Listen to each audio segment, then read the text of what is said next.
Hello dear students. तो देखिए, अब हमारे चैप्टर पी ब्लॉक में हमने लास्ट लेक्चर में फास्फोरस के बारे में पढ़ा था, ठीक है ना। तो फास्फोरस के हमने एलोट्रोप्स देखे थे। 3 टाइप के एलोट्रोप्स होते हैं आपके, वाइट, आपका रेड और ब्लैक, ठीक है। सबसे ज़्यादा स्टेबल कौन सा होता है? Black, then red and after that white, ठीक है। उसके बाद हमने फोस्फिन देखी थी उस फास्फोरस के कंपाउंड में, ठीक है ना। फोस्फिन के बाद हमने उसके हेलाइड्स के बारे में देखा था, PCl3 एंड PCl5 के बारे में, और लास्ट में हमने ऑक्सो एसिड्स ऑफ फॉस्फोरस देखे थे, ठीक है। आई होप आप लोगों ने रिवाइज किया होगा, ठीक है। तो हमारी फैमिली जो थी फॉस्फोरस फैमिली, वो वहाँ कंप्लीट होती थी नाइट्रोजन वाली, ठीक है ना। और आज हम नई फैमिली स्टार्ट करेंगे, वो है हमारी ऑक्सीजन फैमिली, ठीक है ना। तो स्टार्ट करते हैं हमारी new family, that is oxygen family, ठीक है। ऑक्सीजन फैमिली, अगर हम ऑक्सीजन फैमिली की बात करें तो ये हमारा ग्रुप 16 होता है, ठीक है। ग्रुप 16, और ग्रुप 16 को मतलब ऑक्सीजन फैमिली को आप चेल्कोजेंस भी बोलते हो। चेल्कोजेंस, चेल्कोजेंस क्यों क्यों बोला जाता है? क्योंकि इसके जो एलिमेंट्स होते हैं ऑक्सीजन, सल्फर, ये क्या है आपके ओर्स फॉर्म करते हैं। क्या फॉर्म करते हैं? ओर्स फॉर्म करते हैं, ठीक है ना। इसलिए हम इन्हें चेल्कोजेंस भी बोलते हैं। क्योंकि चेल्कोजन का मीनिंग होता है ओर फॉर्मिंग एलिमेंट्स, ओर फॉर्मिंग एलिमेंट्स। आपके 12th क्लास में एक चैप्टर है मेटलर्जी, ठीक है ना। उसमें आपको अलग अलग एलिमेंट्स की ओर्स मिलती है, ठीक है, जिससे आप जो आपका मेटल है वो निकालते हो, मतलब एक्सट्रैक्ट करते हो, ठीक है ना। तो वो जो ओर होती है उनमें अधिकतर आपके ऑक्साइड्स और सल्फाइड्स ही होते हैं, ठीक है ना। तो ऑक्सीजन और सल्फर इसी फैमिली के मेंबर हैं, ठीक है ना। इसलिए इसे हम चेल्कोजेंस भी बोलते हैं, ठीक है। इसके अलावा अगर इसके कुछ पॉइंट हम देखें तो हम कह सकते हैं कि ऑक्सीजन जो होता है आपका मोस्ट अबंडेंट एलिमेंट होता है ऑन द अर्थ क्रस्ट, ठीक है ना। सबसे ज़्यादा पाया जाने वाला कौन सा एलिमेंट है आपका? ऑक्सीजन, ठीक है ना। अराउंड 46% आपका ऑक्सीजन रहता है, ठीक है ना। तो हम लिख सकते हैं oxygen is the most abundant element on earth crust, ठीक है। अराउंड 46% होता है ये, लगभग 46.6% के आसपास, ठीक है। अगर हम इसके ग्रुप में कौन कौन से मेंबर्स हैं उसकी अगर हम बात करें तो सबसे पहले आता है आपके पास ऑक्सीजन, फिर सल्फर, सेलेनियम, टेलुरियम, और फिर लास्ट में आता है आपका पोलोनियम, ठीक है ना। ओ स्टाइल से टीपो, ठीक है।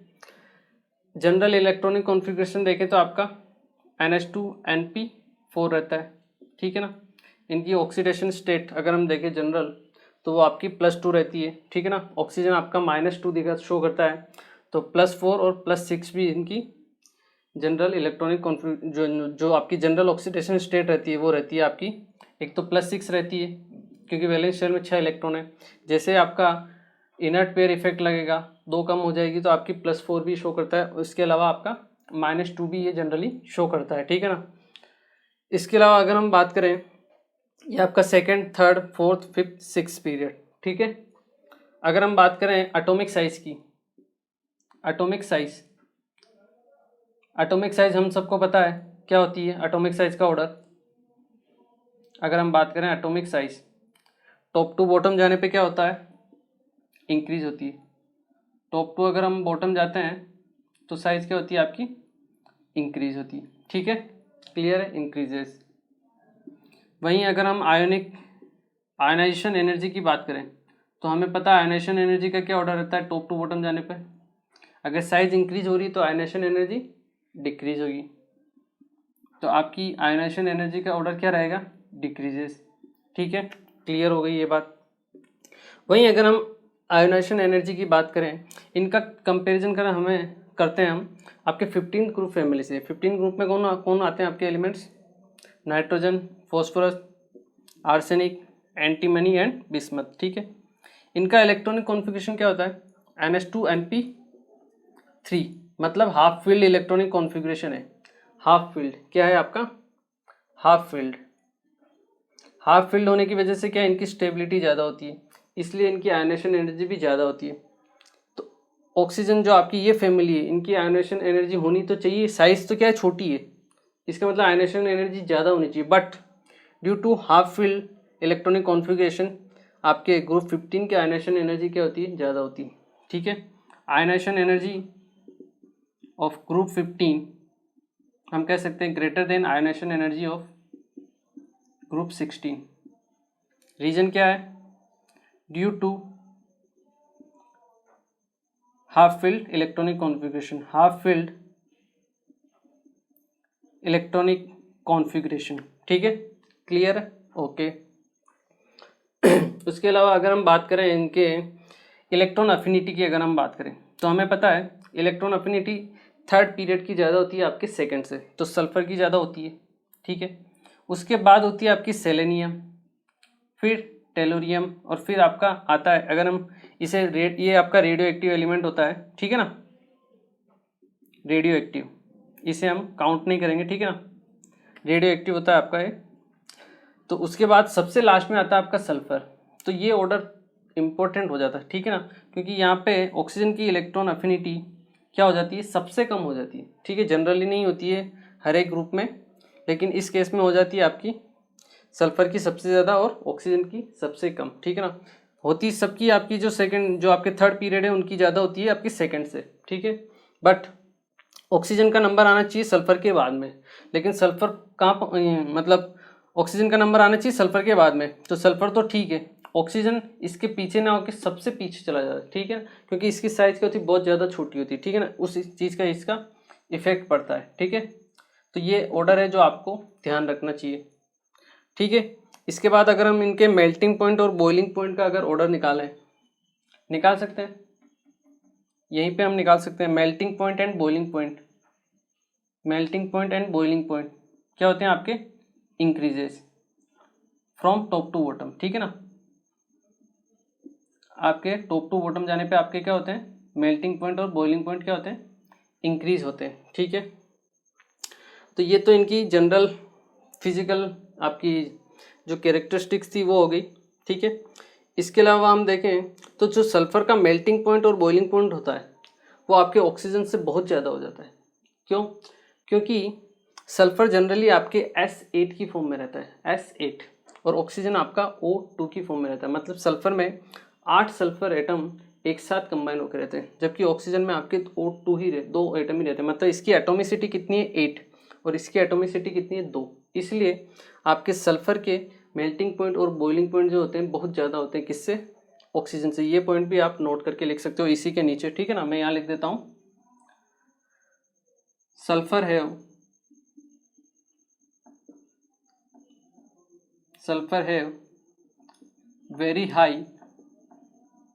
very high melting point and boiling point due to its high atomicity,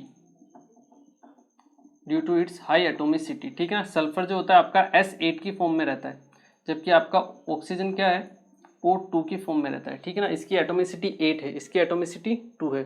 ठीक है ना, तो ये एक इम्पोर्टेंट पॉइंट है जो आपको ध्यान रखना है। ठीक है, इसके अलावा जो हमने ग्रुप 15 में भी देखा था, क्या देखा था, नाइट्रोजन का anonymous behaviour.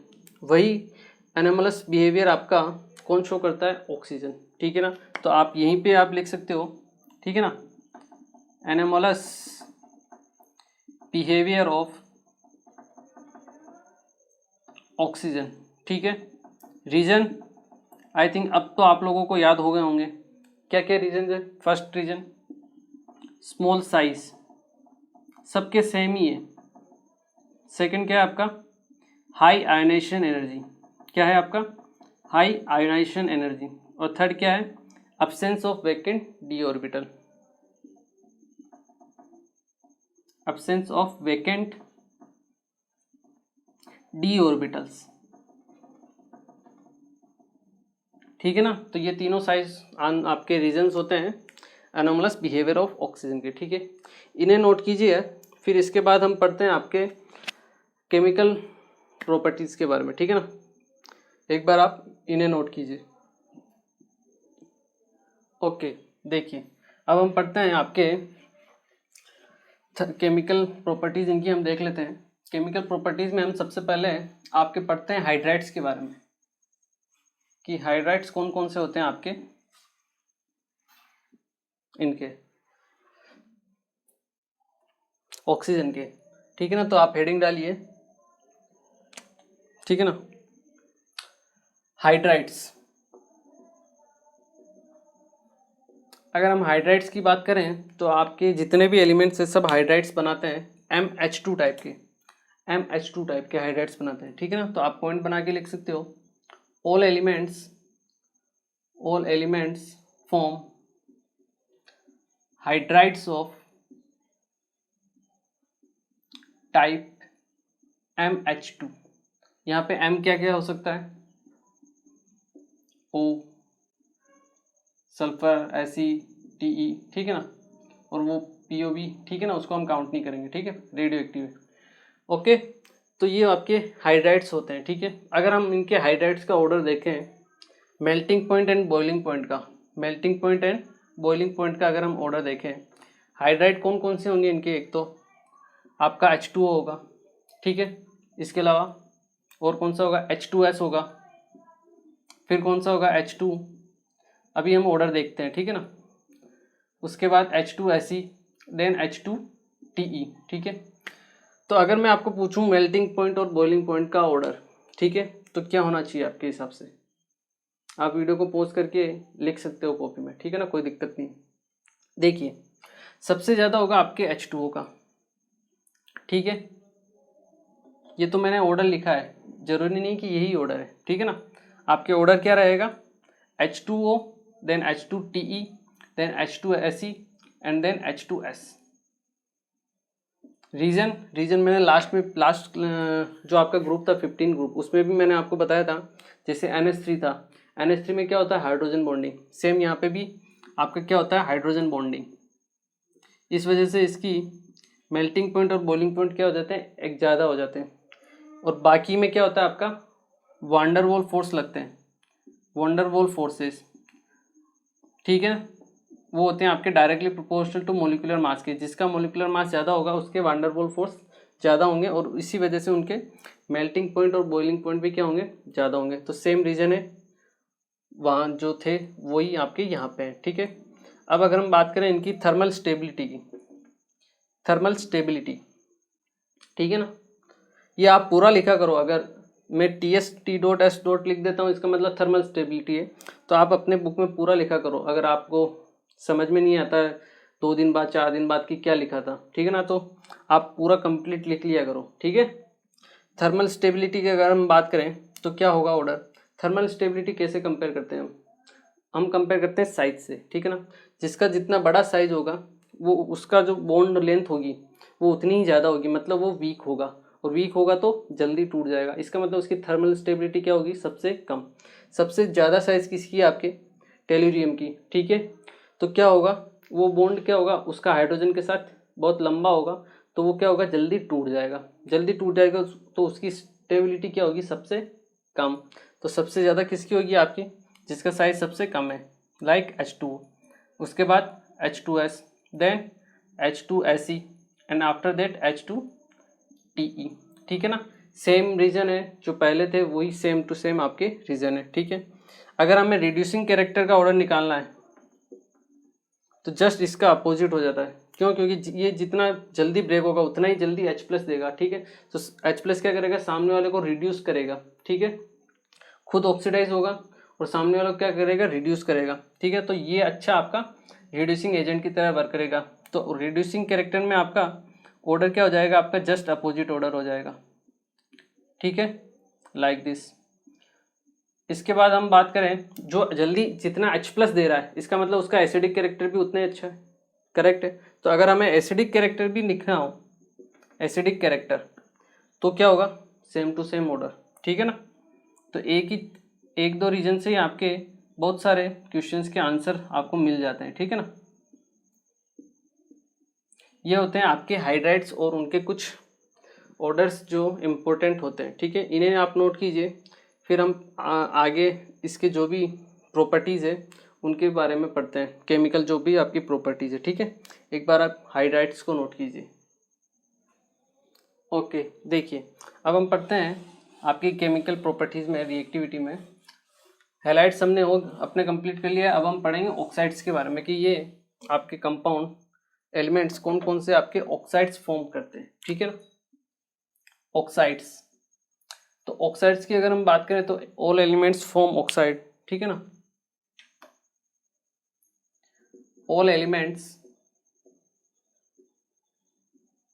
Form oxide of type EO2 and EO3, ठीक है। जैसे हम बात करें SO2, EO3 में SO3,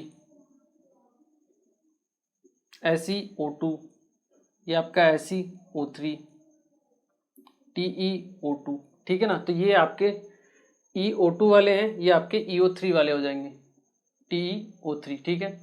ये आपका गैस होती है, ये भी आपकी SO2 भी और SO3 दोनों क्या होती हैं, आपकी गैस होती है। ये होता है आपका सॉलिड, ठीक है ना। ये इंपॉर्टेंट है, जो आपको ध्यान रहे तो ठीक है, कोई दिक्कत नहीं।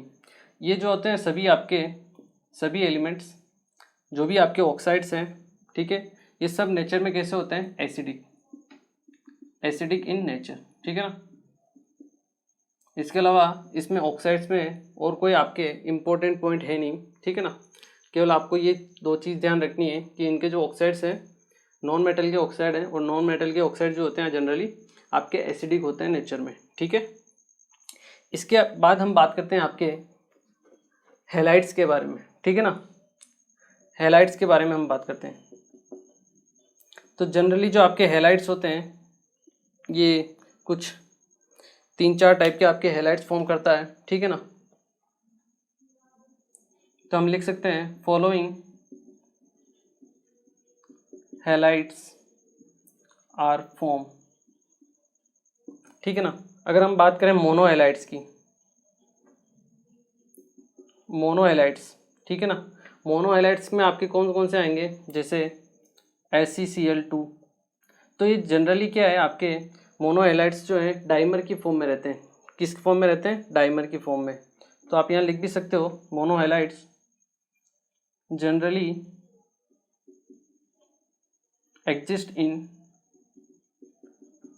Form of dimer, in form of dimer. ये आपके डाइमर की फॉर्म में रहते हैं, जैसे Fe2Cl2, ठीक है। इससे पहले आपका पास आ गया H2Cl2, ठीक है, या फिर H2Br2, H2I2, ठीक है ना। इस टाइप के आपके डाइमर की फॉर्म में रहते हैं, ठीक है। मोनो हैलाइड हो गया आपके पास, ठीक है। एक टेट्रा हैलाइड्स भी होते हैं आपके, ठीक है ना, या फिर डाई हैलाइड्स देख लेते हैं हम पहले। डाई हैलाइड्स, ठीक है, जैसे HCl2, SeCl2, ये आपके डाई हैलाइड्स की फॉर्म में रहते हैं, ठीक है। इसके बाद हम देखते हैं टेट्रा हैलाइड्स के, ठीक है ना। या तो आप ऐसा कीजिए, इन दोनों को नोट कर लीजिए, फिर हम टेट्रा हैलाइड्स के बारे में पढ़ते हैं, ठीक है ना। एक बार आप इसे नोट कीजिए। ओके, देखिए अब हम टेट्रा हैलाइड्स के बारे में पढ़ लेते हैं। आपके टेट्रा हैलाइड्स कौन कौन से हैं। तो डाई तो ये हो गया आपके टेट्रा हैलाइड। टेट्रा हैलाइड्स में आएंगे आपके, ठीक है ना। एक तो SF4 आ जाएगा, SeF4 आ जाएगा। ये जो आपके एलिमेंट्स, ये तो आपका गैस होता है, ठीक है, ये आपका सॉलिड होता है। ये जो एलिमेंट्स होते हैं इनको हम फ्लोरीनेटिंग एजेंट्स भी बोलते हैं। क्या बोलते हैं, फ्लोरीनेटिंग एजेंट्स। क्या होते हैं, देखिए, these elements are also known as fluorinating agents. ये करते क्या है आपके, जैसे ऐसा कोई भी आपका जैसे मेथेनॉल है CH3OH, तो ये क्या करेंगे, आपके OH ग्रुप को रिप्लेस कर देते हैं F से। SF4 हमने काम में ले लिया, तो ये आपका CH3F OH को रिप्लेस कर देंगे और F लग जाता है वहाँ पे, ठीक है ना। तो इसलिए इनको हम फ्लोरीनेटिंग एजेंट्स भी बोलते हैं, ठीक है ना। इसके अलावा आपके होते हैं हेक्सा हैलाइड्स, ठीक है। कौन से होते हैं? हेक्सा हैलाइड्स, जैसे आपका SF6, ठीक है ना। तो केवल आपका फ्लोरीन ही है जो आपके हैलाइड्स बनाता है, हेक्सा हैलाइड्स। बाकी और कोई हैलाइड्स हेक्सा हैलाइड्स नहीं बनाता, क्योंकि इसकी साइज क्या होती है, सबसे कम होती है, ठीक है ना। तो हम कह सकते हैं ओनली फ्लोरीन, और we can say only hexa halides of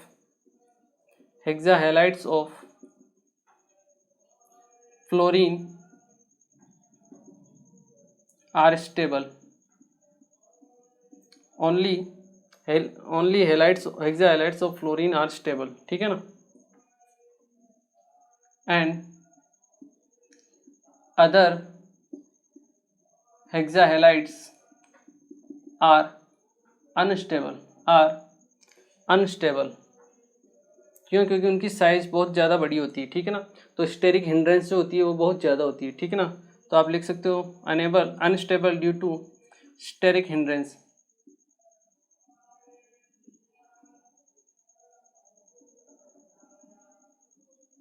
ठीक है ना, स्टेरिक हिंड्रेंस उनमें क्या होता है, ज़्यादा होता है, इसलिए आपका SF6 बनता है, ठीक है ना। जैसे SF, आपने इसका डायग्राम तो देखा ही होगा, किस टाइप का होता है।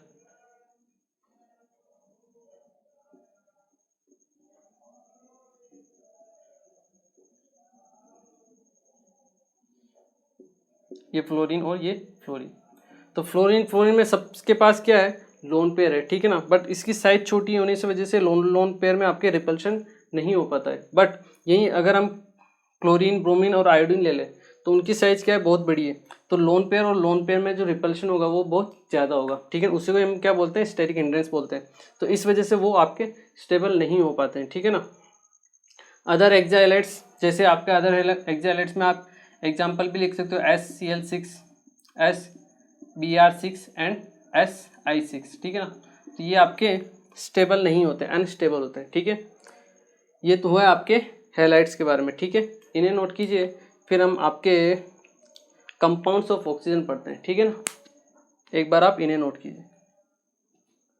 ओके, देखिए अब हम पढ़ते हैं आपके कंपाउंड्स ऑफ ऑक्सीजन। तो सबसे पहले कंपाउंड हम पढ़ेंगे जिसकी वजह से आप और मैं दोनों और हम सब जीवित हैं।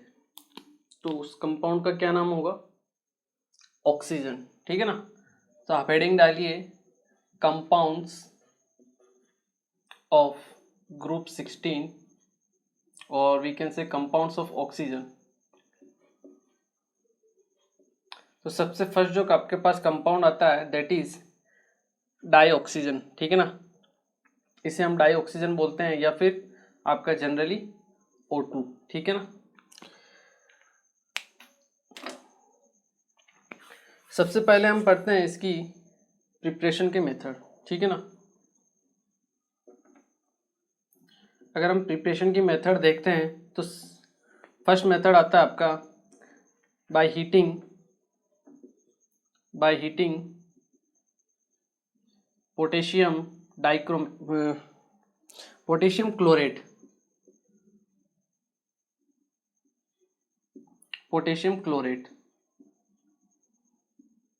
ठीक है। By heating potassium chlorate KClO3, ठीक है। इसे जब आप हीट करते हो तो आपको KCl मिलता है, साथ में मिलती है O2, ठीक है ना।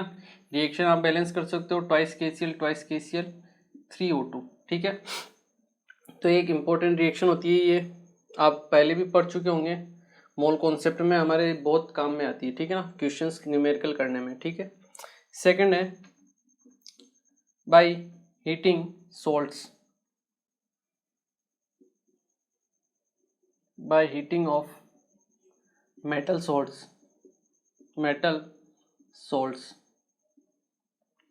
आप बहुत से मेटल सॉल्ट्स को भी हीट करके क्या कर सकते हो, आपका O2 का फॉर्मेशन कर सकते हो, बिल्कुल, ठीक है। जैसे हम ले लेते हैं आपके NaNO3, NaNO3 को जब आप हीट करोगे तो ये आपका NaNO2 साथ में आपको O2 मिल जाएगी, ठीक है। इसके अलावा आप, ये तो आपके हाईली रिएक्टिव मेटल हो गई सोडियम। इससे थोड़ी लिस्ट वाली अगर हम लेते हैं जिंक, ZnNO3 होल ट्वाइस, इसे जब आप हीट करोगे तो भी आपको एक तो ZnO मिलेगा, ठीक है, साथ में NO2 मिलेगा और आपको O2 का फॉर्मेशन होगा, ठीक है ना। इस रिएक्शन को भी आप बैलेंस कर सकते हो, ठीक है, like zinc ZnO twice N2O, ठीक है, 6 ऑक्सीजन यहाँ पे 1/2, ठीक है।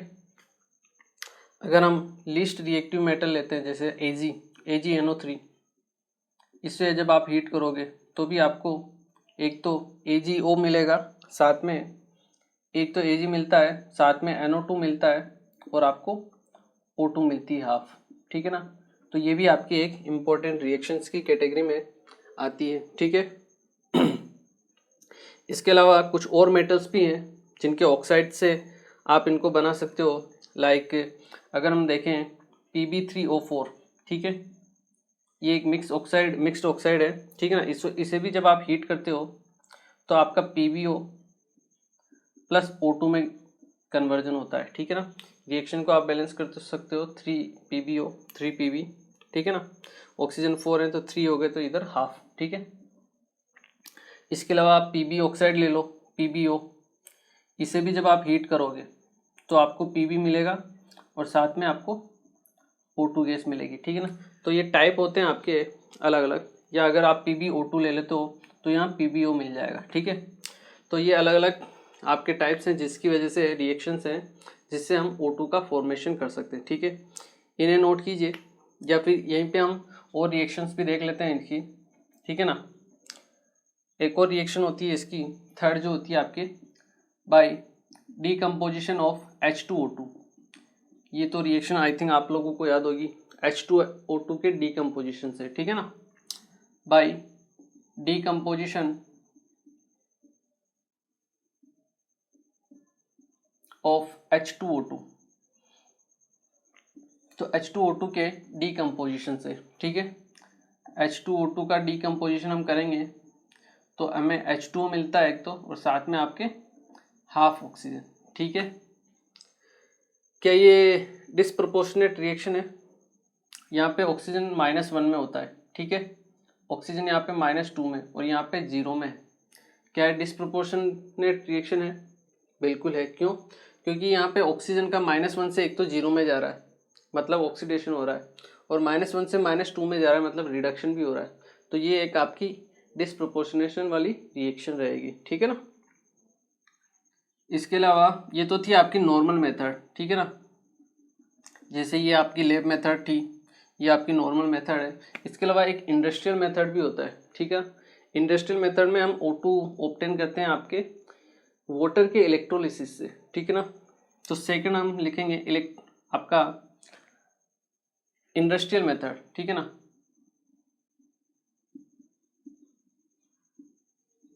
इंडस्ट्रियल मेथड की अगर हम बात करें, ठीक है ना, तो इसमें सबसे फर्स्ट जो आपका नंबर 1 पे है बाय इलेक्ट्रोलिसिस ऑफ वाटर या H2, ठीक है ना। वाटर के इलेक्ट्रोलिसिस से कैथोड और एनोड पर रिएक्शन होगी, ठीक है। क्या क्या हो सकती है देखिए, कैथोड पर क्या होता है, कैथोड पर क्या होता है रिडक्शन, एनोड पर ऑक्सीडेशन, ठीक है। ये आपका वाटर मॉलिक्यूल है H2, ऑक्सीजन यहाँ पे -2 में है और हाइड्रोजन आपका +1 में है। अब आप मुझे बताइए कैथोड पर होता है रिडक्शन, रिडक्शन मतलब क्या ऑक्सीजन का रिडक्शन हो सकता है?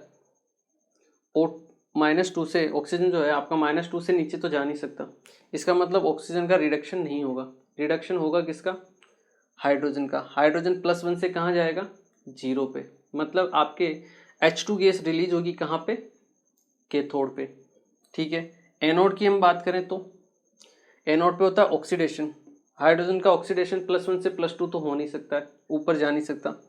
ऑक्सीजन -2 पे है तो -2 से वो 0 ऑक्सीडेशन स्टेट पे जा सकता है, मतलब उसका ऑक्सीडेशन हो सकता है। तो आपको एनोड पे क्या मिलेगी? ऑक्सीजन, ठीक है ना। तो हम रिएक्शन लिख सकते हैं आपकी आपका H2O जो लिक्विड होता है उससे आपको दो प्रोडक्ट मिलते हैं, एक तो H2 मिलता है और साथ में O2 मिलता है, ठीक है ना। ये रिएक्शन को आप बैलेंस कर सकते हो। H2 आपको कहाँ मिलेगी, कैथोड पर, क्योंकि वहाँ पे क्या होता है रिडक्शन, और O2 आपको कहाँ पे मिलेगी, एनोड पर, क्योंकि वहाँ पे क्या होता है ऑक्सीडेशन, ठीक है ना। तो ये एक इम्पोर्टेंट रिएक्शन होती है इंडस्ट्रियल मेथड, ठीक है। तो ये मेनली आपकी 3-4 रिएक्शन है जिससे जरिए हम ऑक्सीजन को ऑब्टेन कर सकते हैं, ठीक है। इन्हें नोट कीजिए, फिर हम इसकी कुछ प्रॉपर्टीज के बारे में पढ़ लेते हैं ऑक्सीजन की, ठीक है। एक बार आप इन्हें नोट कीजिए। ओके, देखिए अब हम क्या करते हैं, ऑक्सीजन की कुछ प्रॉपर्टीज पढ़ लेते हैं। ऑक्सीजन में सबसे पहले प्रॉपर्टी में क्या आएगा आपका, जो एक तो आपके ऑक्सीजन होती है वो एक तो कलरलेस होती है, ठीक है ना, टेस्टलेस होती है, ठीक है ना, हम डेली यूज़ करते हैं। तो कलरलेस होती है, टेस्टलेस होती है और ऑर्डरलेस होती है, ठीक है ना। तो हम लिख सकते हैं प्रॉपर्टीज में, प्रॉपर्टीज, ठीक है ना। अगर हम ऑक्सीजन की प्रॉपर्टीज देखते हैं तो फर्स्ट प्रॉपर्टी क्या आएगी आपके पास, oxygen is a O2 is a colourless, odourless and tasteless gas, ठीक है। इसके अलावा आप लिक्विड O2 की बात करो, लिक्विड O2 जो होती है आपके पेल ब्लू कलर की होती है, पेल ब्लू कलर इसका होता है, ठीक है ना। ये चीज़ आपको ध्यान रखनी है। थर्ड पॉइंट, O2 जो होती है नेचर में कैसी होती है, पैरामैग्नेटिक या डायमैग्नेटिक, पैरामैग्नेटिक। अगर आपने MOT पढ़ी होगी केमिकल बॉन्डिंग तो आपको पता होगा कि जो O2 होती है हमारी वो कैसी होती है नेचर में, पैरामैग्नेटिक, ठीक है ना। O2 is paramagnetic in nature. किसी को नहीं पता है तो मैं बता देता हूँ, ठीक है ना। इसमें अनपेयर्ड इलेक्ट्रॉन, इसके टोटल इलेक्ट्रॉन कितने होते हैं 16, ठीक है ना। तो MO2 में आपने पढ़ा होगा ऑर्बिटल्स में, ठीक है ना, इस तरह से आप ऑर्बिटल्स बनाते हो। ऑक्सीजन है आपके 16 इलेक्ट्रॉन, ठीक है, नीचे के 8 इलेक्ट्रॉन तो फिलअप हो जाते हैं, ठीक है, बाकी ये बचते हैं आपके 8 इलेक्ट्रॉन, ठीक है। First, second, third, fourth, fifth, six, seventh और एट्थ, ठीक है।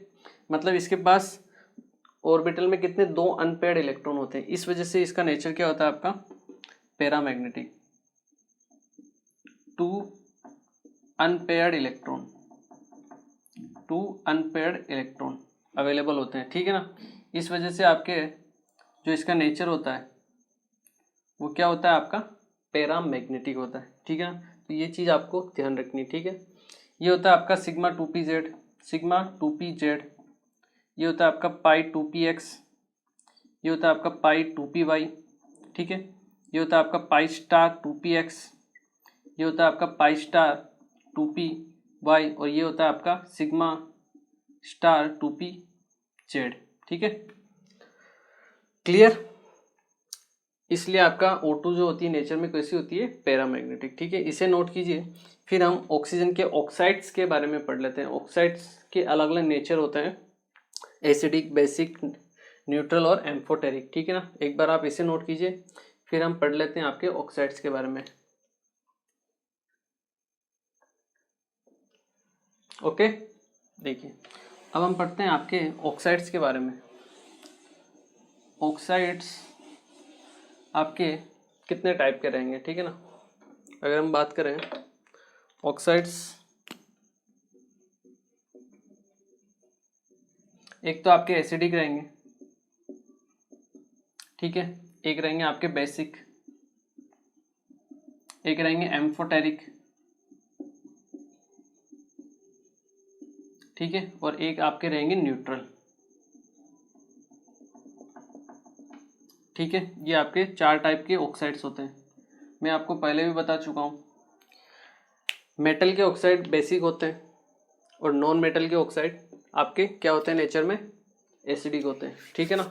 तो नॉन मेटल आप देख लो कौन कौन सी नॉन मेटल है पी ब्लॉक में, NO2 हो गया, ठीक है, इसके अलावा SO2 ले लो आप, SO3 ले लो,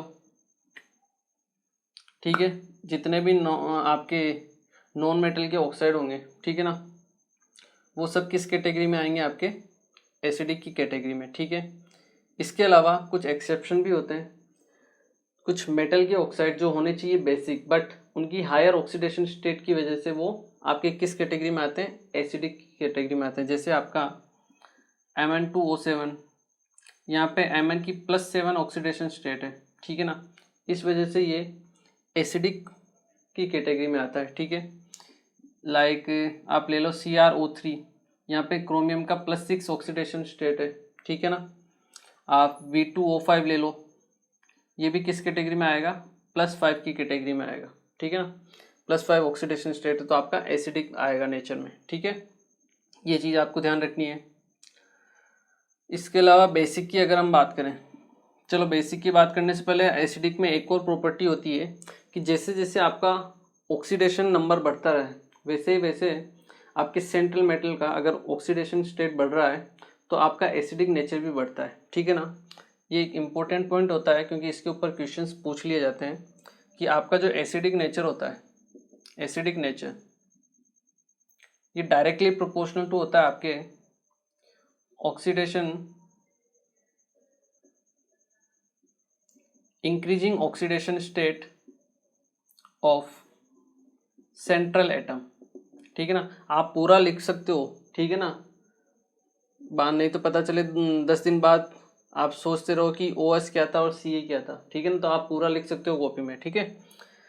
एसिडिक कैरेक्टर जो होता है आपका नेचर वो डायरेक्टली प्रोपोर्शनल टू होता है किसके, increasing oxidation state of central atom. देखिए एग्जांपल देता हूं मैं आपको, Cl2O, ठीक है, या यहाँ पे +1 है, ठीक है, क्लोरीन का। इसके बाद Cl2O3 ले लेता हूँ, ठीक है, यहाँ पे कितना आएगा, +3, ठीक है, क्लियर है, इंक्रीज हो रहा है। इसके बाद Cl2O5 ले लेता हूँ और Cl2O7, यहाँ पे आपके +7 हो गया क्लोरीन का ऑक्सीडेशन स्टेट और यहाँ पे +5 है। अगर आपने मतलब आपको इनका ऑर्डर पूछा जाए एसिडिक नेचर का तो आपको क्या देखना है, सेंट्रल मेटल देखना है। ऑक्साइड के केस में हम बात करें, ठीक है ना, एसिडिक जब कैरेक्टर आपको फाइंड आउट करना है, सेंट्रल मेटल देखिए, उसका ऑक्सीडेशन नंबर देखिए, +1 +3 +5 +7, तो जिसका सबसे ज़्यादा होगा उसका एसिडिक नेचर क्या होगा, सबसे ज़्यादा। Cl2O7, Cl2O5, Cl2O3, then Cl2O। तो ये इम्पोर्टेंट ऑर्डर होता है आपका जो आपको याद रखना है, ठीक है ना। एसिडिक के कैरेक्टर में आपको ऐसा पूछ लिया जाता है, ठीक है। तो इसमें उल्टा क्वेश्चन भी पूछ लेते हैं कभी कभी घुमा के कि एसिडिक नेचर तो ठीक है निकाल लेंगे, पूछ लेंगे बेसिक नेचर का ऑर्डर बताओ, तो कुछ नहीं करना है, एसिडिक का पता है ना, उसका जस्ट अपोजिट कर दो, वो हो जाएगा आपका बेसिक का। मतलब ये जो सबसे कम एसिडिक है वो सबसे ज़्यादा बेसिक हो जाएगा, ठीक है ना। तो कभी कभी ऐसे घुमा के क्वेश्चन भी पूछ लिए जाते हैं, ठीक है ना। तो अपने को दोनों के लिए रेडी रखना है, रेडी रहना है, ठीक है। बेसिक की हम बात करें तो आपके मेटल के ऑक्साइड्स होंगे, ठीक है ना। जैसे आप ले लो Na2O, ठीक है, K2O ले लो आप। मेटल आपके S ब्लॉक की मेटल्स होती है, MgO ले लो, CaO ले लो, ठीक है ना। ये आपके नॉन मेटल के ऑक्साइड होंगे। ये कैसे होंगे नेचर में, आपके बेसिक होंगे, ठीक है। एम्फोटेरिक क्या होते हैं, एम्फोटेरिक मैंने आपको बताया था बेसन गाल जीप पर, आई थिंक आप लोगों को याद होगा, ठीक है। BeO ले लो, बेरिलियम के ऑक्साइड ले लो, Sn के ऑक्साइड ले लो आप, ठीक है ना। एक Cr2O3 भी होता है, Cr2O3, यहाँ पे Cr+6 की जगह आपका +3 ऑक्सीडेशन स्टेट में होता है, यहाँ पे +6 में है इसलिए ये हायर ऑक्सीडेशन स्टेट में, इसलिए आपका एसिडिक है, ठीक है। जबकि आपका Cr2O3 एम्फोटेरिक होता है नेचर में, ठीक है, जो आपको ध्यान रखना है, ठीक है। एल्यूमिनियम ले लीजिए Al2O3, ZnO ले लीजिए, PbO ले लीजिए, ठीक है ना। तो अगर मेरी जो ट्रिक बताई है वो अगर आपको याद है तो आप डायरेक्टली एग्जाम्पल लिख सकते हो, ठीक है ना। और ऐसा नहीं कि क्वेश्चन नहीं आते हैं, क्वेश्चन आते हैं, ठीक है ना। आपको 5-6 मेटल्स दे देंगे, उसमें से पूछ लेंगे कि एम्फोटेरिक कौन सा है या फिर कौन सा नहीं है, तब आपको दिक्कत आएगी, ठीक है ना। तो इसलिए जो ट्रिक बताई गई है इनऑर्गेनिक के लिए उन ट्रिक को आपको याद रखना है, फॉलो करना है, ठीक है, आपको ईजी रहेगा। न्यूट्रल की बात करें तो NO न्यूट्रल होता है आपका, N2O न्यूट्रल होता है। नाइट्रोजन के जो दोनों ऑक्साइड होते हैं फर्स्ट वाले, +1 और +2 स्टेट वाले, +1 और ये +2 वाले न्यूट्रल होते हैं, बाकी के सब एसिडिक होते हैं, ठीक है ना। तो एसिडिक कैटेगरी में आप NO2 लिया है, साथ में आप N2O3 भी ले सकते हो, N2O5 भी ले सकते हो, ठीक है ना, कोई दिक्कत नहीं है। N2O3 और N2O5 ये +3 में हो जाएगा, वो +4 ये +5, ठीक है। तो ट्रिक के जरिए आप इजी करोगे ना, ये सब इजी लगेगा, धीरे धीरे याद होंगी चीज़ें। आप CO ले लो, कार्बन मोनोऑक्साइड, ये भी आपकी न्यूट्रल होती है। और इसी चैप्टर में आएगी आपकी ओजोन O3, वो भी कैसी होती है नेचर में, आपके न्यूट्रल ही होती है, ठीक है ना। तो ये कुछ इम्पोर्टेंट आपके ऑर्डर हैं जो आई थिंक आपको याद होंगे, ठीक है, और नहीं है तो आपको याद रखना है, ठीक है। मैं पहले बता चुका हूँ, नॉन मेटल के ऑक्साइड एसिडिक होते हैं, मेटल के ऑक्साइड बेसिक होते हैं। बेसन गाल जीभ पर वो आपका एम्फोटेरिक है। और न्यूट्रल में आपके 2-3 ही एग्जाम्पल हैं, CO, NO और N2O। नाइट्रोजन में भी +1 और +2 वाले। कभी कन्फ्यूजन हो N2O या NO2 हो तो आप ऑक्सीडेशन स्टेट निकाल लो, +1 +2 वाले रहेंगे। यहाँ पे नाइट्रोजन का +4 ऑक्सीडेशन स्टेट है, ठीक है, तो वो नहीं रहेगा, +1 और +2 वाले, ठीक है। CO हो गया और O3 हो गया, ठीक है, क्लियर। तो देखिए आज के लेक्चर को हम यही फिनिश करते हैं, ठीक है ना। आज हमने मेनली आपका फास्फोरस के बारे में पढ़ा था, ठीक है ना। और फास्फोरस के बारे में तो वैसे हमने लास्ट लेक्चर में कंप्लीट कर ही लिया था, आज कुछ भी बचा नहीं था। आज हमने आपका ऑक्सीजन फैमिली को स्टार्ट किया स्टार्टिंग से ही, ठीक है ना। और ऑक्सीजन की जो फैमिली की प्रॉपर्टीज़ थी, केमिकल प्रॉपर्टीज़, फिजिकल प्रॉपर्टीज़, वो हमने देखी थी, ठीक है। उसके बाद जो आपके कंपाउंड्स हैं वो हमने देखे, और हमने फर्स्ट कंपाउंड आपका ऑक्सीजन को देख लिया, वो कंप्लीट हो गया, ठीक है। नेक्स्ट लेक्चर में हम O3 इसके जो सेकेंड आपका कंपाउंड है उसके बारे में पढ़ेंगे, और फिर अपने चैप्टर को आगे करेंगे, ठीक है। तो मिलते हैं नेक्स्ट लेक्चर, थैंक यू।